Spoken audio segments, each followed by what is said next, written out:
Hello and welcome back to Looking Forward, a weekly podcast of debate and discussion about politics and ideas brought to you by the IPA. Today, we're following up again on the US election, and what's clear is that whether or not Donald Trump is still in the White House after January 20th next year, his presence will still loom very large on the US political scene. And his legacy will live on for many years, and it's had repercussions all over the world, including in Australia. The great populist realignment is not going anywhere, as we've seen in the turnout for the vote in the US. And we'll also be talking about how that flows in, or has echoes in Australian politics with the recent cabinet tiff between Joel Fitzgibbon and Anthony Albanese over the coal and issues affecting blue-collar voters in Australia. To discuss these issues with me is, of course, my co-host from RMIT University, Dr. Chris Berg. Good morning, Scott. Great to have you, and great to have back in the studio, back in Melbourne, the IPA's Director of Communication, Evan Mulholland. Thanks for having me, guys. It's great to have you. Yes, lots to talk about with the US election, as I say. We will recap the results. We'll talk about our episode last week, where even then we thought that it looked like Biden would just have the edge. A little bit of upset over that, but it's still looking to be the case. We'll talk about Donald Trump's legal challenges. We'll talk about the runoff elections in Georgia, the state of Congress, and what it means for what looks to be a Biden administration. But Chris, what's your take on the week as it's evolved? Well, I mean, so we're recording this on Thursday morning, so Thursday the 12th. At the moment, obviously, the most of the networks have called, or in fact, all the networks, with the exception of, I think, Real Clear Politics and one or two other decision desks have called the election for Joe Biden. But as many people have pointed out, particularly on the conservative side, the election is not 100% in the bag for Joe Biden. There are outstanding lawsuits in basically all of the major swing states. Now, my read of those lawsuits is that despite what the president has been saying publicly, very few of those lawsuits, if any, have the capacity to overturn the results, which are quite substantial. There are different numbers floating around, but it might be that there's 250,000 votes across the 5 or so swing states that would have to be reversed in order to turn the election for Donald Trump. Nonetheless, as many listeners have pointed out to us last week, the election is not 100% in the bag, and there is a environment, there is a world where you can imagine that Donald Trump turns it around, or at least these lawsuits turn it around for Donald Trump. Evan, am I being fair in that assessment? Where do you see the state of play from here? I think that's fair. It's very hard to see how Trump comes back from the position that he's in. In many of the cases in the swing states, the disputed amount of ballots don't exceed the amount that Biden is leading by. So even if the lawsuits were successful, Biden is just too many votes ahead in a lot of those states for it to matter. A lot of the cases they pointed out, like in Michigan this morning, our time, a lot of the irregularities they pointed out were things like the people counting the votes weren't being friendly to the Republican scrutineers. So you can see how it's overhyped. One thing I do think might be playing into it, because there is a lot of fundraising going on for these legal challenges, is whether or not the Republican Party are using this to delegitimize the incoming Biden administration, or somewhat transparently to try to pay off some campaign debts, which the Republican Party often do. I'm on a lot of their email lists, and after congressional elections and midterms, they'll often send emails saying this person has a big campaign debt, can you please chip in? So this might be a roundabout way of doing that. Now, the last time we were on, I was on Looking Forward, I did claim that Biden would win, but just. So I'd like to just point that out for the viewers. Okay, we weren't going to allow you to assess your view, but there you go. But that's what has been delivered. But I don't think that's kind of the end for Trumpism. I think that Trump has got the second biggest turnout in vote in American history, and the biggest turnout for a losing. Is it a close election though? Yeah, well, I was going to say, just before we come back to the meaning of it, and looking forward, is all about what is the meaning of this. I can understand why people are very focused on these legal challenges, and I dare say, we're going through the stages of grief here. Like Gideon was clearly grieving on the show last week, and we all are to some extent. And there's also denial coming into it. I mean, it was insanely close. As Evan, you picked that it was close, and it was. I think I said on the podcast, and I'm no great sage, but I said I was worried about Arizona, and I spoke about that with Gideon, and indeed Arizona has gone Democrat, but only just. And often, and apparently off the back of a campaign by the widow of John McCain, that could have swung the election. In Georgia, it's so close, a state I don't think anyone had penciled in for Biden.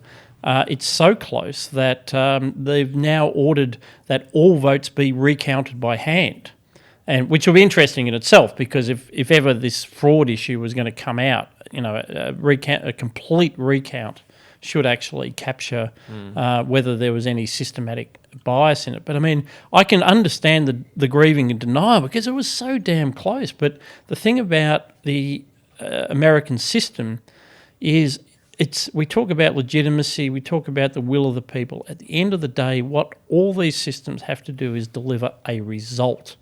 And the only reason why the American system is perhaps a little bit unusual is you don't have an official result until the Electoral College actually meets and actually does its business. And until then, we're reliant on these precedents about conceding and did have all of the major news media outlets called it. So we're in this bizarre no man's land. But it still looks like if the Electoral College does its job and the delegates vote the way they should, then Biden will be president. Yeah, look, Scott. I mean, I don't want to upset anybody's grief, but I don't think it looks that close. So if, as I suspect, they're going to get up to the Biden turnout. Not the turnout. The Biden results are going to get up to 307 or so. Also, there's a 5 million vote popular margin lead. That doesn't look close. That looks more substantial than the Trump win 4 years previously. Now, I don't recall us making that claim. I mean, we did have looking forward then, but I don't recall Conservatives making the claim that it was in fact a nail biter in 2016. Rather, I think it was claimed to be a wild landslide.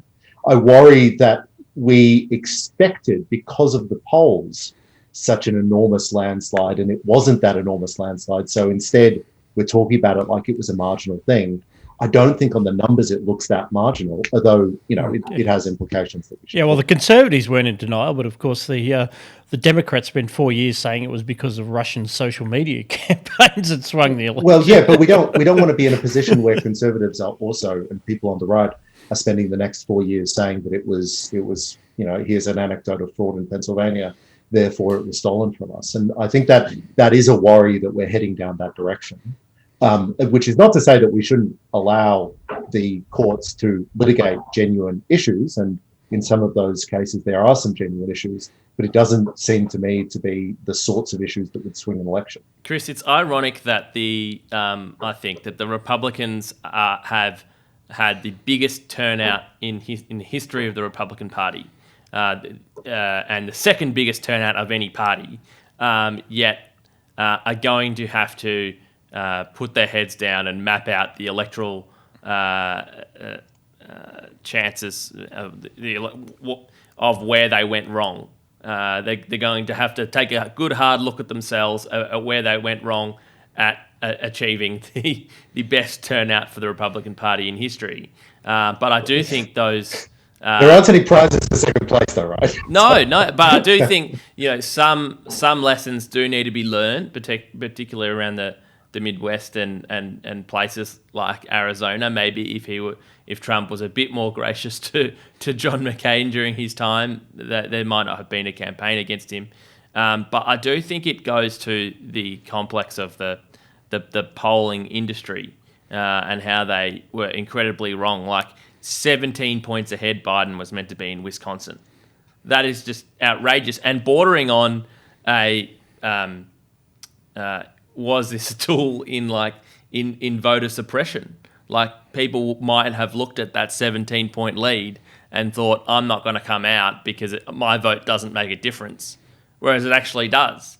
So you get a much more a better indication of the results when groups like Trafalgar and other groups ask, like, who do you think your neighbours are voting for, and then weight it. And we were told every single polling organisation had weighted in the Conservative vote, had weighted in the 2016 result, but clearly it hasn't. And I think it goes to, as well, the last election in Australia. Everyone thought that Bill Shorten was a surefire Prime Minister. But we have the same thing here. People don't want to say they vote Liberal or vote Conservative because of these cultural factors. Yeah, that's right. So Evan, you're 100% right. But the observation I want to make is the same observation I made after the last Australian federal election, which is just because the polls are wrong, you can't interpret a scraping in as a landslide victory. So there was a lot of crowing amongst Conservatives after Scott Morrison scraped back in as if it was a harbinger of enormous change on the centre right, when in fact it was closer than most of the elections that we've ever described as close. It just shocked us because the polls were wrong. We have to stop. So I'm as guilty as this as anybody else, absolutely. But we have to stop viewing the polls as the status quo and any reversion from the polls as a huge success. I think what I took from the 2019 election, and kind of in the US as well in different areas, wasn't the closeness, it wasn't the win, it was where the swings were. It was the 10% swings to the coalition in Central and North Queensland. It was the 20% gain in vote in One Nation in the Hunter, where Joel Fitzgibbon's seat is. It was massive swings in regional areas where you've got low socioeconomic people, you've got workers in manufacturing and coal communities and gas and resources that swung massively. It was outer suburban electorates that swung massively. That's the kind of changing heartland that I was very interested in, and it's kind of happened in the US as well. You've seen in Florida, you've seen in Texas towards the border as well, swings from working class people, from Hispanic people, from their biggest vote of black Americans as well. Whereas the Republicans now, putting aside whether Trump's won or not, he probably hasn't, are now claiming that they're the party of the workers, which is a massive shift and continues their narrative around the Democrats being the elite, the urban class. So Evan, do you want to talk a little bit about Joel Fitzgibbon, which I'm sure you're very keen to discuss, because I think that is important, and we should talk about more detail about the US election shortly. But do you want to just explain what's happened this week, because it is important? I think it speaks to that. Yeah, very significant. So Joel Fitzgibbon ran for the leadership against Albanese for a couple of days after the 2019 election. He had a massive swing against him. I think it was about 14%, and almost lost his seat to One Nation by about 1,000. He won by about 1,000 votes. And he talked about how blue-collar workers, what he called High Vis workers, came in and would grab a LNP or One Nation, had a vote card. And for him, they're Labor's traditional votes. They're labourers, and he says he wants to put the Labor back in the Labor Party, and has been running a line on climate change, that there needs to be room for coal and gas and manufacturing, to the great angst and disappointment of a lot of his colleagues. So he'd foreshadowed this, but apparently in Monday night there was a big shadow cabinet meeting where there was a big dust-up between Anthony Albanese and Joel Fitzgibbon, and apparently Mark Dreyfus got involved as well. and he said Mark Dreyfus called him a disgrace, and he said, "Shut up, mate. If you're criticising me, I know I'm on the right path." Highlighting his belief in Mark Dreyfus's decision making. But I think it goes to a more important thing in what we've just talked about in this idea of that the electorate is changing. A lot of traditional working class people are now in the coalition column or the One Nation column and not the Labor column, because Labor has been seen to be now the party of inner city elites, urban class, university educated class, rather than being what it was, which was the traditional working class people. Now, everyone said, he was due to resign at the end of the year or whatnot, but only 2 weeks ago, he brought the AWU and the CFMEU in for a presentation in the Labor Party about the role for coal and gas, and how there's still a role for coal and gas. You don't do that if you're about to resign. And it's not over yet, and it's part of a thing. The only thing I'd say there, Evan, is I'd say that constituency at the moment you might put in that column, because I think what's common with America. I think there's similarities and difference in how it plays out, but similar dynamics. But I think of it as politicization. This classic. It was always the left in the 60s and 70s who talked about awareness raising and consciousness raising and getting political. Obama was a community organiser. I think what communities need organising. That's so between Obama and Trump, what you had were two great community organisers. These were people who had the capacity to mobilise masses of people and inspire them to say, you have some power. And that's what... the core of it was the white working class. It's true, and interestingly, between 2016 and 2020, Trump was actually able to broaden that out into a increasingly, certainly Latino working class, and his vote amongst the white working class actually dropped a little bit. But it was originally the white working class, and it was about switching them on and saying, get out and vote. Your vote matters, your constituency matters. And I think we're seeing that too with the constituency you're describing. And they're not lost to the Labor Party, because, this is not like tribal loyalties, but it's like, unless and until the Labor Party stops taking the same climate change policy to every election that they have for the last 5 elections, which is Joel Fitzgibbon's point, then no, we're not going to vote for you. So yeah, the realignment is there, but it's still perhaps provisional. It could become entrenched, but if the Labor Party does another 5 elections taking Mark Dreyfus's climate policy, then this is what we might actually see. Well, it was actually Mark Butler who has been the climate change spokesman for Labor since the 2013, basically. And so he's had a couple of goes at it, failed pretty miserably.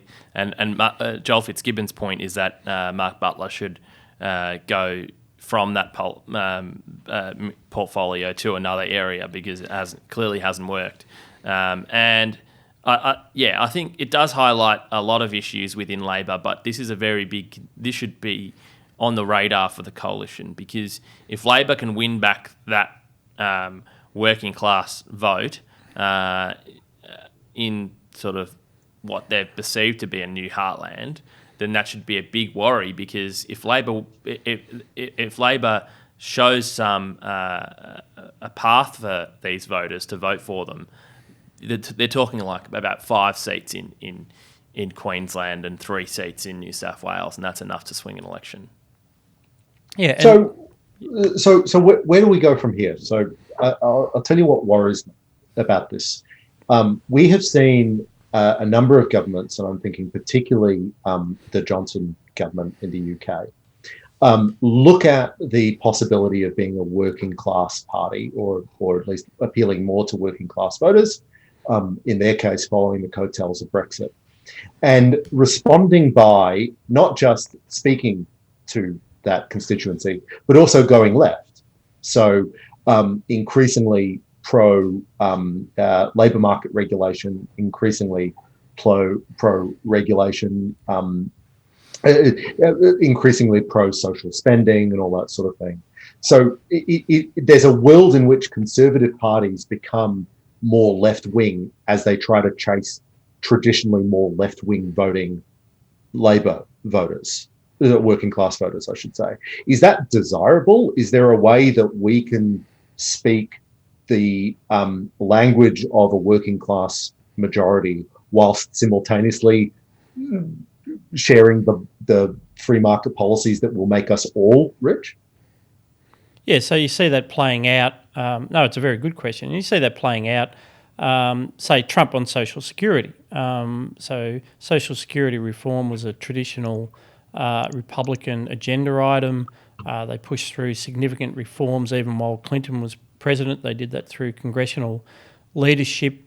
Trump was completely uninterested in Social Security reform, be it food stamps or anything else. This was these things were valued by the constituency from whom he was seeking votes, and so it went off the agenda. Tax cuts were still a thing because Americans generally prefer lower taxes.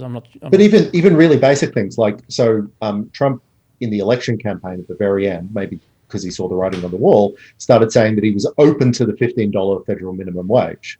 Now, that would be absolutely disastrous for those very working class voters that he's hunting for, but it is a traditionally democratic policy. It is a Labor leading policy. And I think that we can crow about conservatives appealing more to the working class, but if we're simultaneously making conservative policy more left-wing, I don't know where the victory is. Yeah. So, or Boris Johnson with reclaiming the National Health Service from Labor as iconic, and of course that just means that it will never be reformed. It will never be touched. And with all the problems that single payer system has. So yeah, and the same things in Australia. It's just playing out in a complete lack of interest in labour market reform. I'd say almost certainly, for example. Well, that's been since 2007. But yeah. Well, quite apart from work choices being the third rail for the centre right to immolate upon. They wouldn't even know. Politician from the centre-right is going to be entrepreneurial in trying to make the case at the moment when the strategy is seen to be to reach out to the blue-collar workers, because that then would peel them away. Well, yeah, just on workplace, I mean, they've got these working groups that they started at when COVID hit about, what Australia looks like on the other side of this and industrial relations reform. And the idea was to get unions and business leaders and policy experts in the same room to thrash out policy reform, and which was meant to be come back and report in October on what they'd agreed on.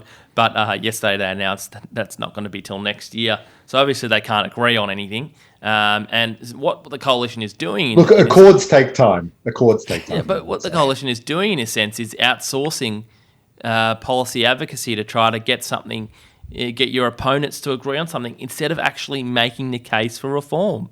The unions don't stop making the case for what they want, and the reforms they want, whether it be stopping casualisation of the workforce and whatnot. You hear it over and over again.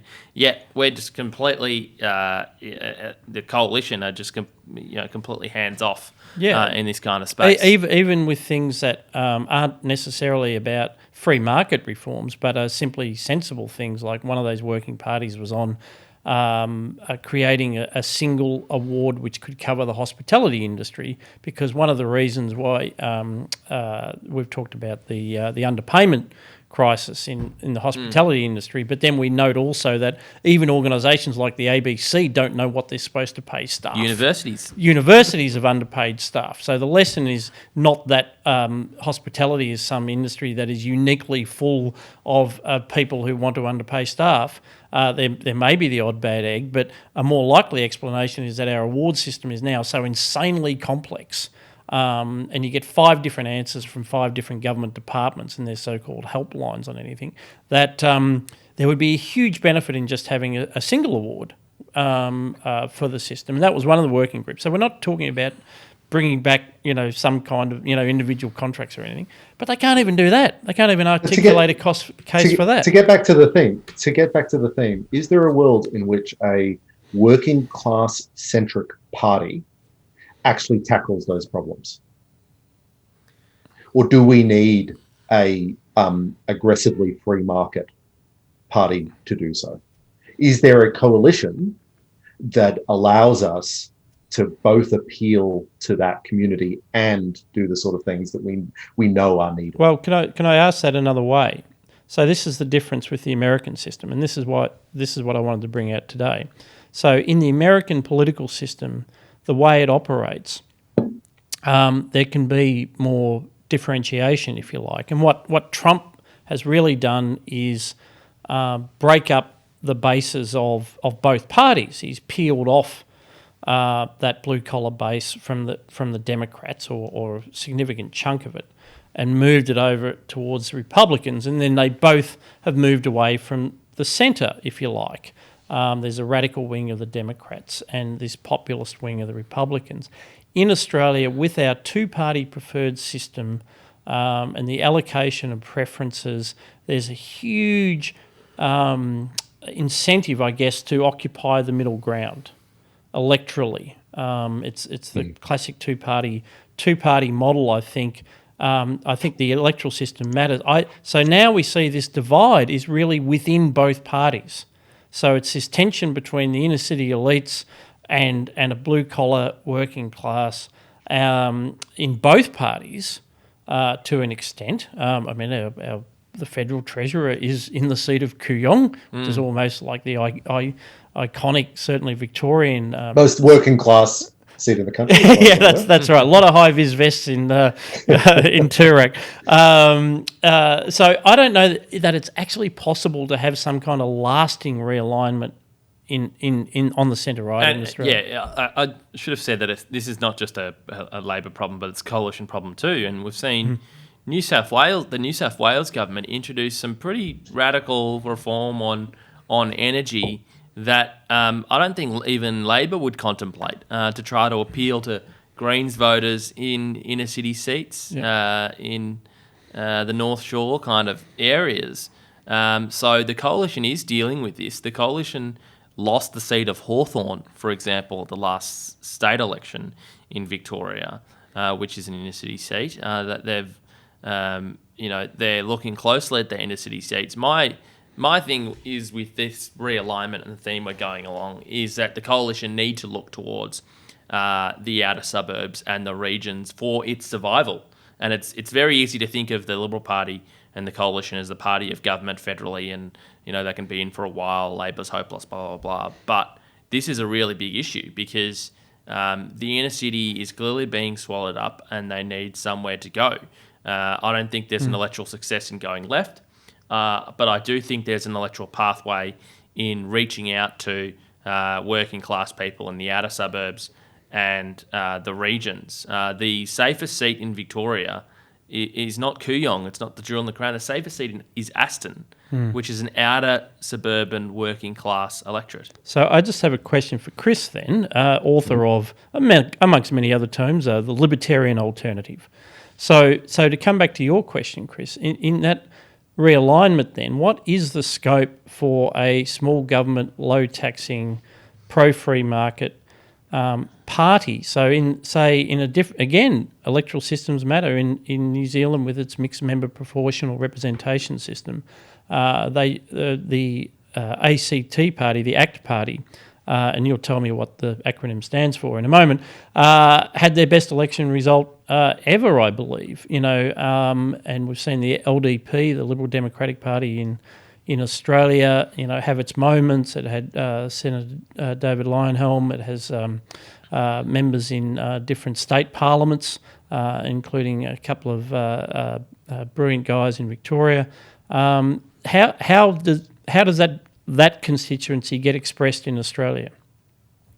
Well, to answer your question, Scott, first, Wikipedia tells me that ACT stands for Association of Consumers and Taxpayers, which it was originally derived from. Very good. Which is a lovely way to start. But you're absolutely right, and this is what stops me getting excited about a grand realignment, because fundamentally, I don't care whether conservative parties are in power. I care whether free market policies are implemented. Now, if there is this sort of, and I know this is not your view entirely, Evan, but if there is this realignment that says the conservative parties are going to be much more working class orientated, then there is an opportunity for parties of the left to pick up, certainly mainstream sort of centrist parties like Labor, like the Democrats, to pick up some of that more open market agenda. And in that sense, to the extent that they did so, my I don't have allegiances on either side of politics, but they would be much more appealing to me if they did so. The worst case scenario is that neither party picks up this low tax, deregulation, pro-migration agenda, and that would be catastrophic for our economic growth. That would be catastrophic for our prosperity. That's what I worry about. Now, this might be a bit overblown, right? So, in fact, the Trump administration, despite all the claims about moving towards the working class, again, they gave the US really big corporate tax cuts. They had a really substantial deregulation agenda, and they pursued traditional Republican Party policies like the judges and so forth. So we might be over problematizing this, but to the extent that it happens, I really worry about it. I had a piece earlier in the week in The Age where I asked this question that I might ask you, Evan, if you don't mind. I'll quote my piece. Just as I say, we should not overstate the ideological change. Trump administration enacted many Republican policies. But the real question that we're going to debate in the center right is, could any Republican president have gotten these policies through, or did it have to be someone like Donald Trump? Now, that's not just a fun question to ask. It's really a question about, can you simultaneously appeal to the working class and enact traditional pro-market policies? What's your view, Evan? I mean, did it have to be Donald Trump, or is this just a formula we can pick up and implement anywhere in any future election in Australia, the US, the UK? What do you think? This is two things. It would have been very hard. I'm not saying it's impossible, but it would have been very hard for someone other than Donald Trump to withstand the media pressure over a Brett Kavanaugh, to get out of the Paris Climate Agreement under enormous pressure from the media, to withstand all the attacks over Russian collusion, etc., to get his deregulation agenda through and massive tax cuts through. In Australia, it's harder because of one thing, and that's compulsory voting, which forces major political parties to appeal to swing voters. Now, usually swing voters aren't your radical voters, aren't your either very left or very right or very free market voters. They are looking for things and policies that affect them. Now, I guess it's the art of persuasion. We need leaders here in Australia that can articulate free market policies, that can push for deregulation, that can push for tax cuts and company tax cuts as well, and build a narrative around them about how they affect the working class and specifically. So I think that we're always, unfortunately, I think going to have compulsory voting, so that makes it a different beast here in Australia. I like that point you made in there, Evan. I like everything you said, Evan. Thank you for coming on Looking Forward, which is a production of the so IPA. Eloquent as well. Yes. When you say narrative, I think one of the takeouts, of course, is, and this is where Trump was right, of course, the Republican Party, its lines were tired. No one was interested. It was Reaganomics, essentially. It was a warmed over Reaganomics, and God knows, all hail Ronald Reagan, the great man who transformed US and global politics really and set the agenda. But it was completely tapped out by the time Trump came along, and so only Trump as you say, Chris, could actually get these things through. But partly is you can find a populist justification for things. Like, I still don't know why the Liberal Party in Australia can't get on the red tape reduction agenda that the IPA has been publishing on now for 4 or 5 years. Because this is a win-win outcome. It's not like the working class. Yeah, it's not like the working class loses. Now, tax cuts are a different story. I would hate to admit it, but I would have thought it'd be very hard to have an agenda for changing the top marginal tax rate, notwithstanding the entrepreneurial capacities that could unleash. But as Josh Frydenberg has shown, is you can build a constituency to change the scales, to take the burden off the middle class, to encourage people to work and save and invest. And similarly, it's clearly very difficult to touch the corporate tax rate. But if you have 100% depreciation, which is one of the things that's come through in COVID, nobody bats an eyelid. So something that something that actually does something for the business community, that actually unleashes investment,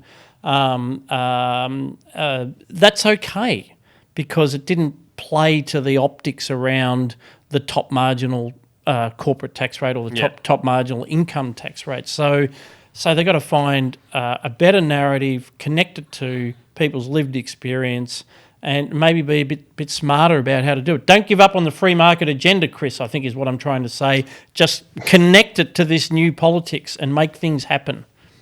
Wouldn't that be good? Wouldn't that be good? We've actually got some changes. I mean, I've complained about the narrowness of Australian public policy discussion for a long time, because as you list those things, quite apart from cutting the top marginal rate, indexing the tax rates to inflation would be the most sensible and beneficial policy you could possibly imagine. And it wouldn't take that much boldness from a government, but apparently that's just way too hard. So you do wonder what on earth the federal government is doing with its time, especially when you say, well, I'll ask this to Evan. Again, this was a little bit of one of the themes of my piece.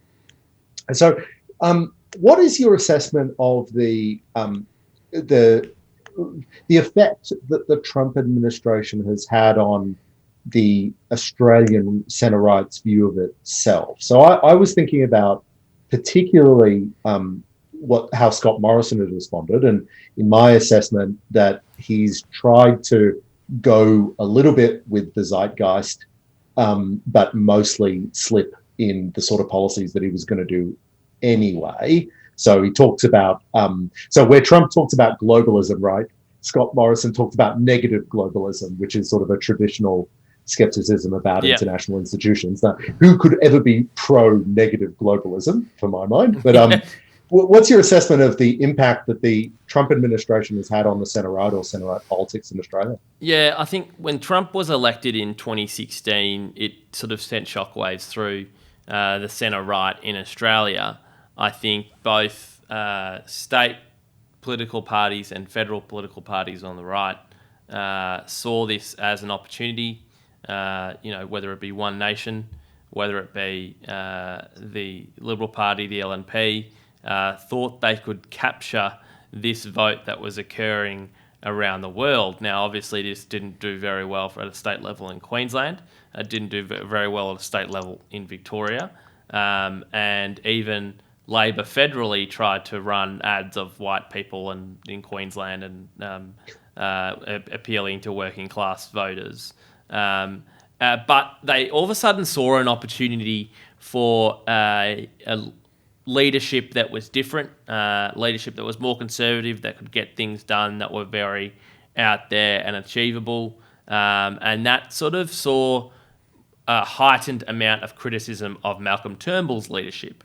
And you saw it from people like Tony Abbott, from others on the right, that Malcolm Turnbull was not the right person for the times, which sort of broadened the narrative around change. To be fair, Tony Abbott would have thought that, of course. Yes. But I think that sort of played into it on the right. It sort of expanded, I think, the community on the right and sort of brought it towards more where Trump was. And for the coalition, it had large consequences. It sort of, I think, in somewhat sparked a slow momentum for a leadership change federally. And I do think there is an element where, Scott Morrison didn't have to go out there being Trump, but he did have to send a nod to regional and rural voters and outer suburban voters that he was on their side. Whereas I think that Turnbull would have had a lot of trouble with that. Yeah, and of course, Morrison's able to do that partly through his superior abilities as a retail politician.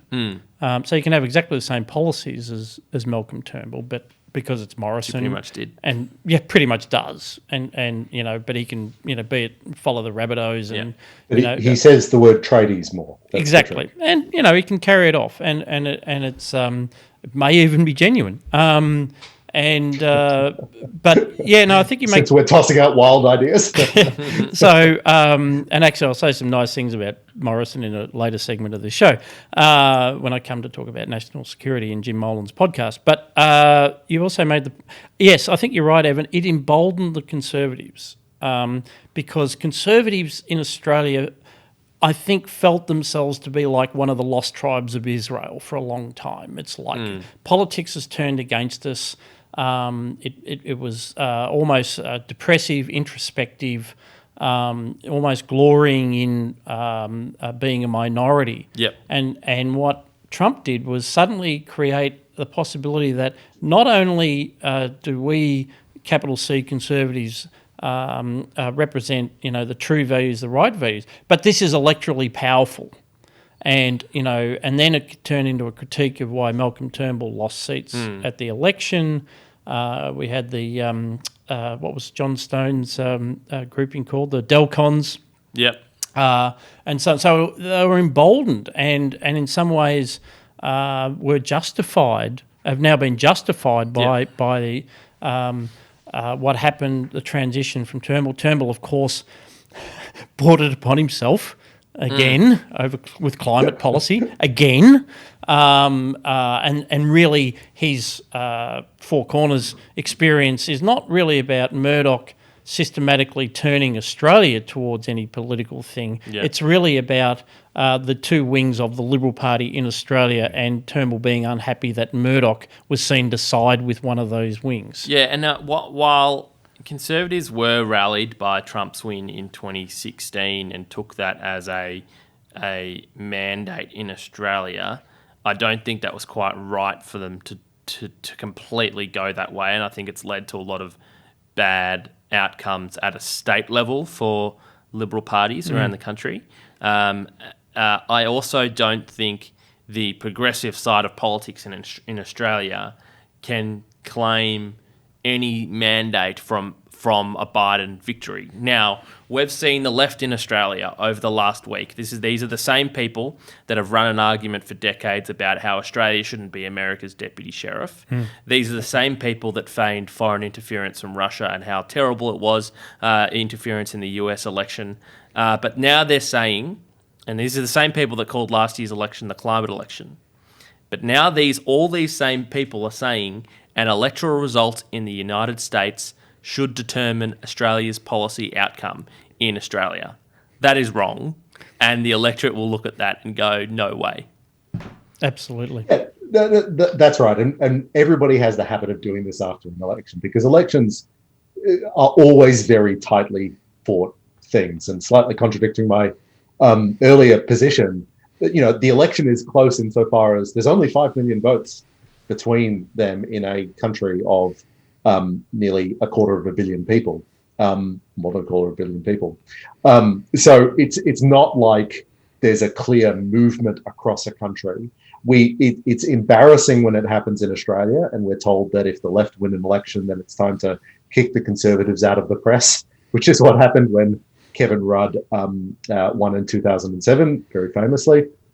It's even more embarrassing when we can say that because there was an election in the United States that just went to the Democrats, thus we should completely change the electoral politics in Australia as a result, or change our vibes. Yeah, because Lukashenko won the election in Belarus, We should, but I mean the other thing about it is there's always been that tendency, but now it's even worse because of the globalisation of media.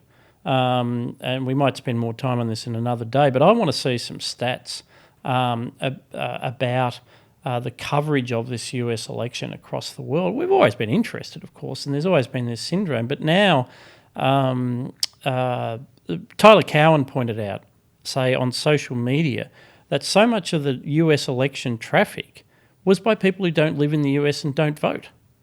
He's almost like, can you please stop interfering in our elections? You know, allegedly it was the Russians, but really it was the entire world community that was shaping the debates in America during their election campaign. And it's no surprise then that Australians almost feel like anything that happens there should flow back, because they're Australians, Brits, the French, whoever, they're all part of the conversation about what's happening in America. I don't know, Scott. I don't think that's quite right. What I think it is a general recognition from political and non-political people alike that this was a genuinely consequential election. And it was genuinely consequential because of Donald Trump as a historically unique figure. And if Donald Trump had won again, certainly had won clearly again, it would have meant some really substantial things for the globe and for global politics. Now, we can argue about whether those were pro or con, but I think every Australian who has been poring over the Electoral College and telling us about counties in Pennsylvania for the first time in their entire life, that means something. And I think both on the left and the right, for different reasons, this has been seen as just the most important election in American history. And now we say that every election, right? And every government says this is the most important election, and I hate to see it when you hear it from Australian governments, because it never is. But I think this one was genuinely consequential. At least since 1860. I'll pay that. At least since 1860. But we didn't have Twitter then. It feels like we've had Twitter for too long, but not that far. I think we have come to that segment of the show, gentlemen, where we start talking about our culture picks. Just a reminder, Looking Forward is a product of the Institute of Public Affairs. If you're not already a member, please do go to ipa.org.au to see how you can join or donate. Chris, what have you been watching? Oh, you've actually got a book, I believe. I read a book, Scott. Amazing, yeah. I read a book. Sorry, force of habit. I was going to say, what Netflix show are you going to tell us about this week? But I've managed to read a book, or at least read most of the book. So I've been reading a book called Children of Ash and Elm, A History of the Vikings by Neil Price. This is as it says, a very comprehensive history of the Vikings, so the peoples that inhabited Norway, Sweden, and Denmark during the early Middle Ages. It is a magnificent book. It is one of these very high quality, comprehensive, definitive histories. Came out this year. Neil Price is an archaeologist, and some of his own personal research obviously goes into the book, but it's a very comprehensive history of the Vikings and their time and place. It's one of these, I'm going to call it a modern history, in that when I say a modern history, it covers all. It's focused, at least in the parts that I've read so far, and I'm about halfway through the book. It's mostly focused on the social context and the lives of the Vikings. It's not a history of the particular raids. It's not a chronological history in that sense. So it does all that you would expect from a modern history. So it is situated in world history. It has sections on, it uses environmental history to inform it. There's history of gender and so forth in the Viking Age. There's the history of private lives, all that sort of thing. Now, I enjoy that sort of work, but it makes it a very modern history. And nonetheless, even if that's not really your bag, it is incredibly well written and incredibly enjoyable. So I highly, highly recommend it if you're looking for something just as far away from the US election as possible, which is the Viking settlements of Scandinavia. Yep, got to love the Vikings. Got to love the Vikings. Yeah, and their pagan mythology. Well, what I do like about it, so it's modern. It's a modern history in another way as well. So if this book was written 20 years ago, it would be very much focused on, you know what, the Vikings weren't violent at all. In fact, they were, in truth, peace-loving people who just adored freedom and were fully equal and all that sort of stuff. So, but it's well past that. It was an incredibly brutal society. There's a long discussion of slavery, and in fact, the Viking raids were basically the slave-taking economy of much of the Viking era. So it goes into some of the really brutal aspects of the Vikings. It's not trying to make you admire the Vikings, which is what a history of the 70s or 80s would have done. Right. Thank you, Chris. I might go next, if that's all right, Evan. That's right. Because a listener, Ian Rose, on one of our social media feeds, suggested a podcast, Jim Molan's podcast, Noise Before Defeat. Said, why don't you listen to and review that? So here I am, Ian. Excellent suggestion. Jim Molan, of course, the Liberal Senator for New South Wales, formerly Commander of Operations, in a joint team with the US in Iraq. I read his book, it must have been a decade ago, on that period, a very thoughtful, serious guy, and of course his speciality is around defence and national security, and that's what his 6-part podcast is about. The title, Noise Before Defeat, is drawn from a quotation from Sun Tzu, and I'll see if I can get this right. He quotes it at the start of every episode, but it's essentially strategy without tactics is the slowest route to victory, but tactics without strategy is just noise before defeat. The whole podcast is a positive case for a national security strategy, and I must admit I learnt something straight away, because what he's doing there is distinguishing national security from a defence strategy. He talks about the defence strategies that Australia has had, the various white papers that used to be updated from year to year, and he says two things about it. First of all, is a defence strategy is not a national security strategy, because a national security strategy is about all of the elements that go towards Australia's ability to defend itself, to project force, to run a prosperous economy even when it's under threat, how it manages alliances and so on and so forth. And of course, the other thing he said about the defence strategies that have been drawn up from time to time is that they've all been complete fantasies. Australia is, yes, they all assume. How dare you say that about a government white paper? Yeah, that's right. They famously assumed that Australia would never have a conflict within 10 years, and which is so far away that you don't have to do anything about it.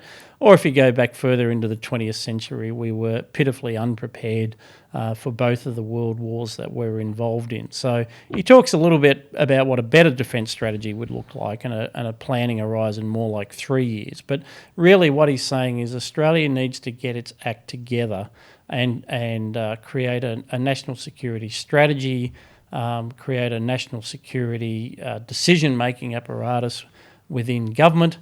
He's very complimentary of Scott Morrison, I think rightly so, for treating this seriously. There's been reforms to the intelligence sharing apparatus of Australia, and Molan is essentially suggesting a similar model for coordinating national security relevant matters and developing a strategy.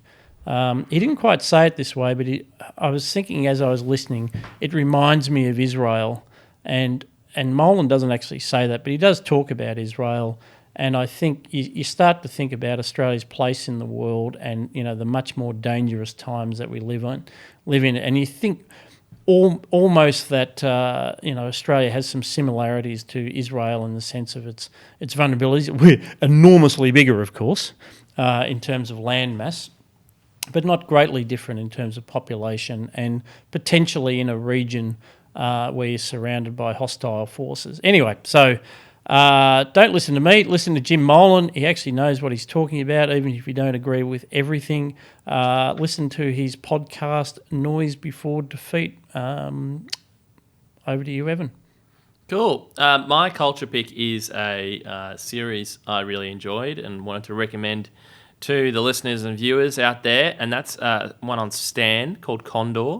Now, the second season came out a whole 2.5 years after the first season. This is a spin-off of 3 Days of Condor, which is a film in the 1970s. Robert Redford. Yeah. Yep.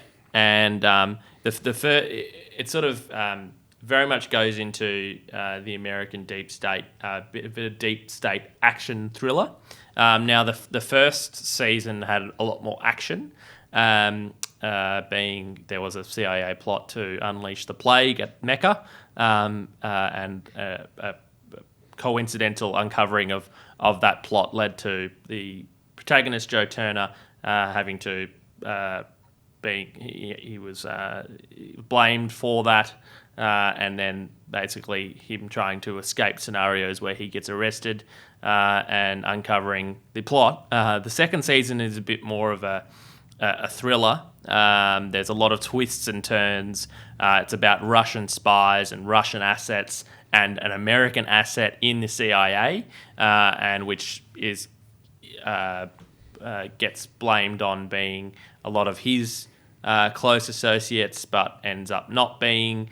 So lots of twists and turns. And at the start, he looks very naive, the protagonist, but as it goes towards the end of the series, he becomes more aware of what's going on and smarter. Is it the same protagonist as season one? Yep. Same guy. Yep. Okay. Same guy. So I very much enjoyed it. If you're into sort of deep state stuff, CIA, FBI kind of stuff about the American intelligence communities and intelligence communities around the world, this is the show for you. Yeah, obviously that's in the sort of post-Watergate environment. I do want to make a shout out for the movie, an underrated movie from that genre of 1970s paranoia movies, which is The Parallax View, the Warren Beatty movie, where it ends with you knowing absolutely nothing about the plot. Absolutely nothing. It is just like the deep state is just too big, and you would never figure it out, and you're going to lose against it anyway. So that's morale. It's certainly a rich genre. Has there ever been a movie where the CIA actually comes out well? Ever since the Watergate. The Watergate. No, poor old CIA. I'm sure they do some great work.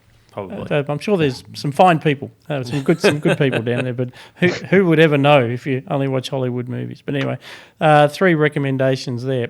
Thank you, Evan. Oh, Jack Ryan. No, you're wrong. Jack Ryan is a CIA agent. So okay. He's always the good guy.